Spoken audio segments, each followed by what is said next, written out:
ทำ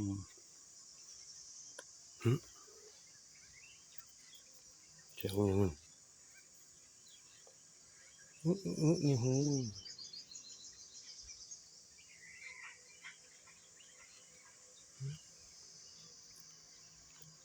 เสียงในหูนี่บ่มในหู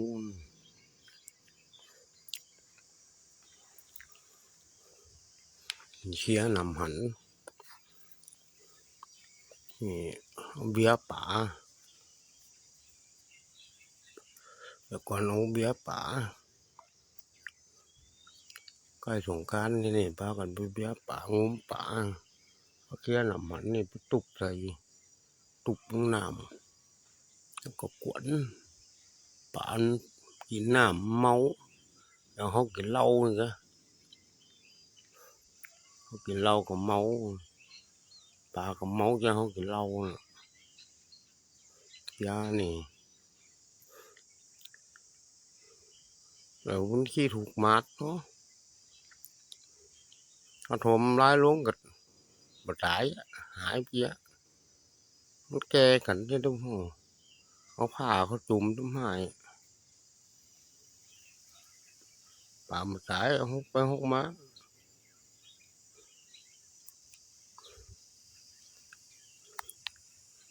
หากินอย่างก่อนตะแกนฮะก็เบียโอ้เนี่ยลำหันเนี่ยเบียแต่แกงมีเจ้ามามันก็คืนหมดละจีตายแต่สลบมาได้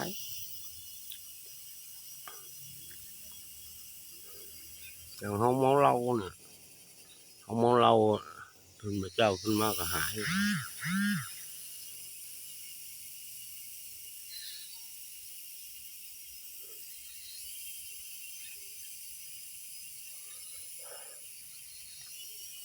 หาปลาไว้กินปีใหม่สงกรานต์กินปีใหม่มันปนมาแล้วแต่เดียวมันมีปลามันบอกแปดทั้งไผ่เขามอไผ่ไปจีไปช็อตตัวละ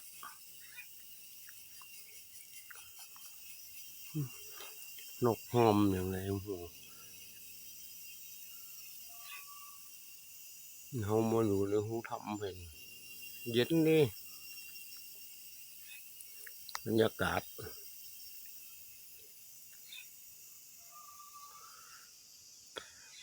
นกนกห่อ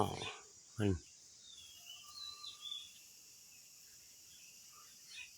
โอ้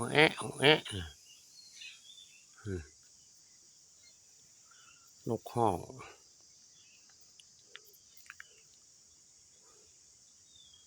ท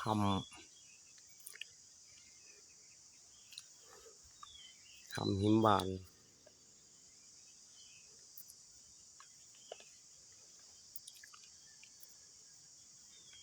ก่อนแปลงห่านไงก็มันนอนอยู่เพียใกล้สงกรานต์เนี่ยมันเย็นดิ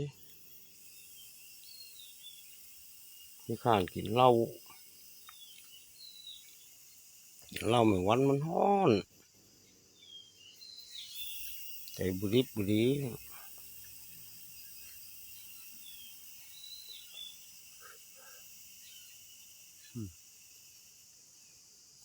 นกของแอะแอะ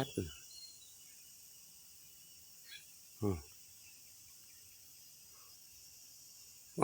วดนกมันจะร้องเพลง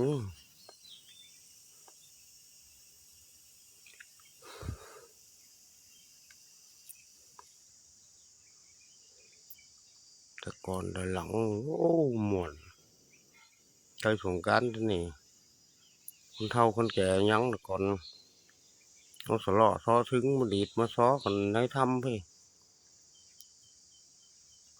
อีขำมันออกไปมันเย็นเหมาะกับอยู่ในห้องแอร์